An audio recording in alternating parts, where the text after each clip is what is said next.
Scientist Stephen Hawking का निधन हो गया है 14 मार्च 2018 को। इस वीडियो में आप उनके बायोग्राफी को जानेंगे, उन बातों को भी जिनसे शायद आप अब तक अनजान होंगे, जैसे स्टीफन हॉकिंग का बचपन कैसा था, पढ़ाई कैसे हुई, बीमारी क्या थी।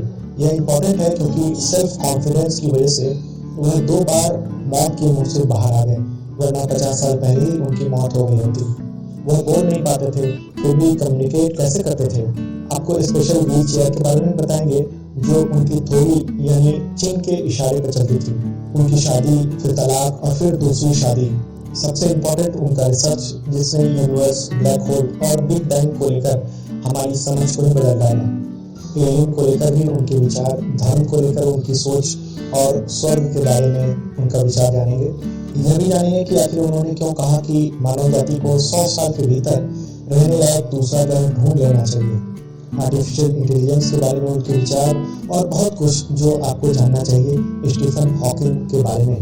ये बातें आपके कॉम्पिटिटिव एग्जाम्स के लिए तो जरूरी है ही, आपके नॉलेज के लिए भी इम्पोर्टेंट है, इसलिए इस वीडियो को पूरा जरूर देखिए। तो आप बने रहिए हमारे साथ, और अगर आपने अब तक इस चैनल को सब्सक्राइब नहीं किया तो प्लीज करें और बेल आइकन दबाएं ताकि सबसे पहले आपको वीडियो की इंफॉर्मेशन मिल सके। साइंटिस्ट स्टीफन हॉकिंग का जन्म सेकेंड वर्ल्ड वॉर के समय 8 जनवरी 1942 को इंग्लैंड के ऑक्सफोर्ड में हुआ था। संयोग यह है कि गैलीलियो की डेथ के 300 साल बाद ठीक उसी दिन को उनका बर्थ हुआ। हॉकिंग के ऑफिशियल वेबसाइट पर इंफॉर्मेशन है कि 11 साल की उम्र में उन्होंने स्कूल जाना शुरू किया था। स्कूली दिनों में उन्हें औसत अंक ही मिलते थे। बाद में उन्होंने 1952 में यूनिवर्सिटी कॉलेज में दाखिला लिया। यह बेहद दिलचस्प है कि स्टीफन मैथमेटिक्स पढ़ना चाहते थे, लेकिन उनके पिता ने उन्हें मेडिसिन यानी मेडिकल की पढ़ाई करने की सलाह दी थी। उन्होंने अपने मन की मानी और मैथमेटिक्स पढ़ने का मन बनाया, लेकिन दिक्कत वहाँ ये हो गई कि यूनिवर्सिटी कॉलेज में मैथमेटिक्स सब्जेक्ट अवेलेबल ही नहीं था। तब स्टीफन हॉकिंग ने ग्रेजुएशन के लिए फिजिक्स सब्जेक्ट को चुना। बाद में उन्होंने 1965 में यूनिवर्सिटी ऑफ कैम्ब्रिज में properties of expanding universe subject पर पीएचडी पूरी की। ये पीएचडी बहुत मशहूर है, आज भी लाखों लोग उसको देखते हैं। 1988 में स्टीफन हॉकिंग को सबसे ज्यादा चर्चा तब मिली जब उनकी पहली book a brief history of time from the big bang to black holes market में आई। इस बुक में उन्होंने लिखा था कि यूनिवर्स की शुरुआत बिग बैंग से हुई और उसका अंत एक ब्लैक होल है। मतलब एक ब्लैक होल में पूरी दुनिया, पूरा संसार या पूरा यूनिवर्स समा जाएगा और उसके बाद वो विस्फोट होगा, फिर वो बिग बैंग कहलाएगा उसको, और वो यूनिवर्स को एक नया रूप देगा। इसके बाद कॉस्मोलॉजी पर उनकी बुक आई जो 1 करोड़ से ज्यादा विस्तृतियां लिखी। इसे दुनिया भर में साइंस से जुड़ी सबसे ज्यादा बिकने वाली पुस्तक माना जाता है। अब स्टीफन हॉकिंग की निजी जिंदगी और बीमारी के बारे में आपको बताते हैं। उनकी प्राइवेट लाइफ के बारे में बहुत ज्यादा लोगों को तब तक पता नहीं था जब तक कि उनकी पत्नी जेन वाइल्ड हॉकिंग ने अपनी मेमोइर यानी संस्मरण में लिखा। इस संस्मरण का नाम था music to move the stars. ये बहुत चर्चित बुक है और इसकी कीमत करीब 10,000 रुपये है। बात 1964 की है जब जेन वो स्टीफन हॉकिंग की बहन की फ्रेंड थी। तो स्टीफन हॉकिंग की बहन ने उन्हें जेन से मुलाकात करवाई। इसके बाद हॉकिंग और जेन टीममेट हो गए। अगले साल 14 जुलाई 1965 को दोनों ने शादी की, 2 बेटा और 1 बेटी हुई। 1970 तक बीमारी की वजह से स्टीफन हॉकिंग की बोलने की क्षमता बेहद कम हो गई थी। इस बीच बीमारी की वजह से 1980 में स्टीफन हॉकिंग की मुलाकात नर्स एलन मेसन से हुई। इस बार 1995 में जेन और स्टीफन ने तलाक ले लिया और इसी साल स्टीफन ने एलन मेसन से शादी कर ली। लेकिन ये दूसरी शादी होने की एलन मेसन से उनसे धर्म को लेकर काफी वजह टकराव होता था। एलन क्रिश्चियन थी क्योंकि स्टीफन हॉकिंग रिलीजन में विश्वास नहीं रखते थे। कुछ साल बाद ही दोनों अलग हो गए। बाद में 2006 में तलाक ले लिया उन्होंने। इस बीच पूर्व पत्नी जेन वाइल्ड स्टीफन हॉकिंग के साथ आ गई और वो साथ ही रह गए। अब स्टीफन हॉकिंग के बीमारी के बारे में आपको बताते हैं। हॉकिंग को 1963 में 21 साल की उम्र में एमियोट्रोफिक लैटरल स्क्लेरोसिस नामक बीमारी हुई थी। इसे मोटर न्यूरॉन बीमारी भी कहा जाता है। इस वजह से उनके अधिकतर अंगों ने काम करना बंद कर दिया था। वैसे तो इस बीमारी से पीड़ित लोग आमतौर पर 2 से 5 साल जिंदा रह पाते हैं और डॉक्टर ने उनकी जिंदगी के लिए भी बहुत भविष्यवाणी की थी, लेकिन हॉकिंग दशकों तक जिए विल पावर की वजह से, आत्मविश्वास की वजह से। अब सवाल है कि क्या है ये मोटर न्यूरॉन बीमारी। तो मोटर न्यूरॉन बीमारी में ब्रेन के न्यूरो सेल्स पर बहुत असर होता है। ये 2 स्टेज में होती है। पहले चरण में न्यूरॉन सेल को खत्म करती है बीमारी, और दूसरे स्टेज में ब्रेन से शरीर के अन्य अंगों तक सूचना पहुंचना बंद हो जाता है। तो इस बीमारी में मरीज को खाने, चलने, बोलने और सांस लेने में दिक्कत होती है। बीमारी बढ़ने के साथ ही मांसपेशियां कमजोर हो जाती हैं, ढीली पड़ जाती है, शरीर के हर अंगों में सेंसेशन तो होता है लेकिन प्रतिक्रिया नहीं होती। जब स्टीफन हॉकिंग ने शादी की, उसी समय डॉक्टर ने उन्हें बता दिया था कि 3-4 साल ज़्यादा से ज़्यादा जिंदा रह पाओगे, लेकिन फिर भी उन्होंने बहुत लंबा वक्त जिया। शादी के कुछ साल बाद उनकी फिजिकल एबिलिटी कम हो गई थी, वो चलने की स्थिति में नहीं थे, देखना भी संभव नहीं हो पाया था। तब उन्होंने बात करने के लिए कंपल्सरी विजुअल मेथड को डेवलप किया। ये जियोमेट्री इक्वेशंस पर बेस्ड था। 1970 में उनकी बोलने की भी चिंता चली गई। तब उनको नजदीक से जानने वाला व्यक्ति उनकी भावना को समझकर कम्युनिकेट करता था। वो उंगली के इशारे और चेहरे के इशारे से भी बात करते थे। तो 1985 में जब वो फ्रांस और स्विट्जरलैंड के बॉर्डर पर यूरोपियन न्यूक्लियर रिसर्च ऑर्गेनाइजेशन सॉल्ट को देखने गए, वहाँ पर हॉकिंग को निमोनिया हो गया और बहुत ज़्यादा हालत खराब हो गई। तब डॉक्टर्स ने उनकी पत्नी से कहा कि लाइफ सपोर्ट सिस्टम को हटा देना चाहिए क्योंकि अब हॉकिंस बचने वाले हैं। तब पत्नी जेन ने इनकार कर दिया और इस इनकार की वजह से हॉकिंग की जिंदगी बची। लेकिन तब उस समय उन्हें round the clock nursing care की जरूरत थी। उस समय नेशनल हेल्थ सर्विस उनके नर्सिंग का खर्चा उठाने को तैयार हो गया। इंग्लैंड का अमेरिकन फाउंडेशन ने भी पैसे दिए। नर्सों को 3 शिफ्ट के लिए हायर किया गया था। एक नर्स थी उस समय एलन मैसन, जो बाद में उनकी सेकंड वाइफ हुई। तो जब हॉकिंग की शादी एलन मैसन से नहीं हुई थी, उस समय उनका पति था डेविड, जिसका तो एलन मैसन था। तो वो कंप्यूटर इंजीनियर था। उसने एक छोटा सा कंप्यूटर हॉकिंग के व्हील चेयर में अटैच कर दिया। यह कंप्यूटर इंटरप्रेट करके बताता था कि स्टीफन हॉकिंग क्या कहना चाह रहे हैं। इसलिए उनके हाथ में स्विच भी लगा था।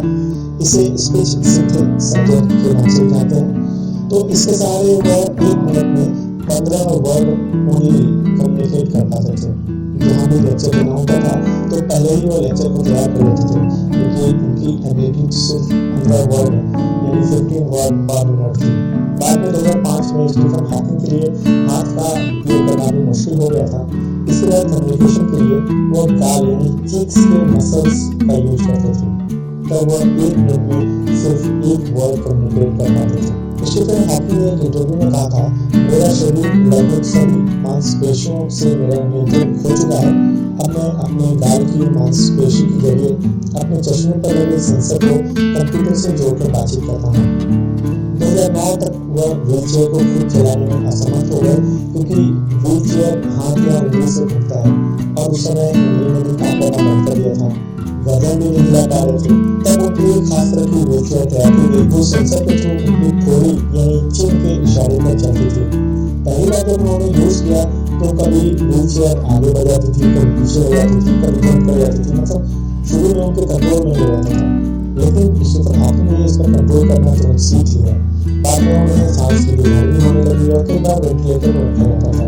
स्टीफन हॉकिंग मोटर न्यूरॉन बीमारी के साथ इतने लंबे अरसे तक जिंदा रहने वाले एक ही शख्स हैं। वो मौत से नहीं डरते थे। उन्होंने एक बार कहा था कि पिछले 49 सालों से मैं मरने का इंतजार कर रहा हूँ, लेकिन मैं यह भी कहना चाहता हूँ कि मुझे मरने की कोई जल्दी नहीं है। मेरा जन्म बहुत सारे कामों के लिए हुआ है और जब तक मैं सारे काम नहीं कर लूंगा मैं इस दुनिया को छोड़कर नहीं जाऊंगा। वो हमेशा लेक्चर के दौरान कहा करते थे कि इंसान को हमेशा सितारों की तरफ देखना चाहिए, न कि अपने पैरों की तरफ। सितारे आपको आगे बढ़ने की शक्ति देते हैं। वो कई बार ये कहा करते थे कि जिंदगी में कोई काम छोटा नहीं होता, बल्कि वर्क ही आपको जीने का मकसद देता है। अगर किसी व्यक्ति की जिंदगी में काम नहीं होता है तो उसकी जिंदगी में जीने का कोई मकसद नहीं होता। अपनी सफलता का याद बताते हुए हॉकिंग ने एक बार कहा था कि उनकी बीमारी ने उन्हें वैज्ञानिक बनाने में सबसे बड़ी भूमिका अदा की। बीमारी से पहले वो अपनी पढ़ाई पर बहुत ज़्यादा ध्यान नहीं देते थे, लेकिन बीमारी के बाद उन्हें लगा कि लंबे समय तक वो जिंदा नहीं रह पाएंगे। तो ऐसे में सारा ध्यान उन्होंने अपने रिसर्च पर लगा दिया। अब आपको उनके रिसर्च से जुड़े पर्सनल रिव्यू के बारे में बताते हैं। उनका कहना था कि जब दुनिया भर में राजनीतिक, सामाजिक और पर्यावरण की दृष्टि से अराजकता छाया हुआ है तो मानव जाति अगले 100 वर्षों तक कैसे टिक पाएगी। उन्होंने कहा था कि मैं इसका उत्तर नहीं जानता हूँ, इसलिए मैं कहता हूँ कि लोगों को आगे के खतरे के बारे में विचार करना चाहिए। न्यूक्लियर वॉर का खतरा अचानक खड़ा हो सकता है। जेनेटिकली वायरस की वजह से दुनिया खत्म हो सकती है, पूरे प्लेनेट में डिजास्टर आ सकता है। उन्होंने कहा था कि हमें दूसरे स्पेस में बस्तियां बसाने के बारे में सोचना चाहिए। उन्होंने एक थ्योरी के माध्यम से इस बात की संभावना जाहिर की थी कि आने वाले 1000 या 10,000 सालों में पृथ्वी का क्लाइमेट चेंज, महामारी, जनसंख्या वृद्धि या एस्टेरॉयड से टकराने की वजह से बहुत बड़ा हादसा हो सकता है। अगर हम ब्रह्मांड में दूसरा घर तलाश लेंगे तो मानव प्रजाति को बचाया जा सकता है। हॉकिंग ने यह भी कहा था कि यूनिवर्स इतना व्यापक हो सकता है कि एलियन भी हो सकते हैं। एलियन संसाधनों के लिए धरती पर अपना अड्डा भी जमा सकते हैं, तो इसको ध्यान में रखना होगा। अगर एलियन यहाँ आएंगे तो कोलंबस के अमेरिका पहुंचने के बाद जो वहाँ स्थिति पैदा हुई थी वही हालात धरती के भी हो सकते हैं। आपको पता होगा कि कोलंबस के अमेरिका जाने के बाद जब यूरोपीय वहाँ पहुंचे तो वहाँ के मूल निवासी जिन्हें लोग इंडियन कहा जाता था, उनमें से ज्यादातर लोगों को खत्म कर दिया गया था। अब बहुत कम संख्या बची है लोगों की। आखिर में सुपर इंटेलिजेंस और आर्टिफिशियल इंटेलिजेंस पर भी वीडियो की है। उनका मानना है कि इससे बेनिफिट तो बहुत है, अगर हम उसका सदुपयोग करें तब। सोचना होगा कि खतरे से कैसे बचाया जाए, क्योंकि आर्टिफिशियल इंटेलिजेंस से लाभ से ज्यादा खतरा है। रिलीजन के बारे में भी उनकी सोच को जान लेते हैं। उन्होंने खुद कहा था कि सामान्य अर्थ में वह धार्मिक व्यक्ति नहीं, वे मानते थे कि यूनिवर्स साइंस के नियमों से चल रहा है। उनका कहना था कि धर्म प्रभु सत्ता पर आधारित है और साइंस ऑब्जर्वेशन और रीजन मतलब कारण पर आधारित है। स्वर्ग का कंसेप्ट एक भ्रम है। मृत्यु के बाद कोई स्वर्ग नहीं होता है। किसी ने यूनिवर्स को क्रिएट नहीं किया, इसके भविष्य को कोई निर्देशित नहीं करता है। जीवन के बाद भी कुछ भी नहीं होता। मतलब उन्होंने कहा था कि जीवन एक ही है और इसी का उपयोग करना चाहिए यूनिवर्स को बढ़िया बनाने के लिए। मैं यूनिवर्स के प्रति आभारी हूँ। अब आपको बताते हैं स्टीफन हॉकिंग के रिसर्च के बारे में। हॉकिंग का सबसे चर्चित काम ब्लैक होल के क्षेत्र में है। जब 1959 में हॉकिंग ने ऑक्सफोर्ड यूनिवर्सिटी में ग्रेजुएशन की पढ़ाई शुरू की थी, उस दौर में वैज्ञानिकों ने ब्लैक होल के सिद्धांत को गंभीरता से लेना शुरू कर दिया था। हॉकिंग ने भविष्यवाणी की थी कि ब्लैक होल से रेडिएशन निकलता है। यह पहली बार उन्होंने कहा, इसलिए इसे हॉकिंग रेडिएशन के नाम से जाना जाता है। उन्होंने Hawking radiation, Hawking theorems, Bekenstein Hawking formula, Hawking energy से कई महत्वपूर्ण सिद्धांत दुनिया को दिए। उनके कार्य कई रिसर्च का बेस बने। स्टीफन हॉकिंग ने ब्लैक होल और बिग बैंग सिद्धांत को समझने में अहम योगदान दिया। उनकी इंपॉर्टेंट किताबें थी अ brief history of mind, the grand design, universe in nutshell, my brief history, the theory of everything. और हाँ, स्टीफन हॉकिंग ने डिसेबल लोगों के लिए बहुत आवाज उठाई, इसलिए उन्हें अमेरिकन फिजिकल सोसाइटी का अवार्ड भी मिला। पहली बार आवाज उन्होंने तब उठाई जब वे यूनिवर्सिटी में प्रोफेसर थे और चलने में दिक्कत होने की वजह से उनको रैंप की जरूरत थी। इस बात पर यूनिवर्सिटी से उनका विवाद हो गया कि रैंप का खर्चा कौन देगा। इसलिए उनकी पत्नी जिन को अभियान में चलाना पड़ा था। उन्होंने खुद के साथ डिसेबल लोगों के लिए बहुत सारे अधिकारों की बात की थी और उन अधिकारों को अब हम लोग देख रहे हैं कि हर जगह इम्प्लीमेंटेशन हो रहा है। तो स्टीफन हॉकिंग का निधन इस दुनिया के लिए बहुत बड़ी क्षति है। मुझे उम्मीद है कि इस वीडियो से आपको स्टीफन हॉकिंग के जीवन के बारे में कई नई जानकारियां मिली होंगी। कमेंट करके हमें बताइए। हमें यह भी बताइए कि आप किस तरह की वीडियोस पाना चाहते हैं। और हाँ, अगर आपने अब तक इस चैनल को सब्सक्राइब नहीं किया है तो करें, साथ में बेल आइकन जरूर दबाएं ताकि नए वीडियोस की नोटिफिकेशन आपको सबसे पहले मिल सके। वीडियो देखने के लिए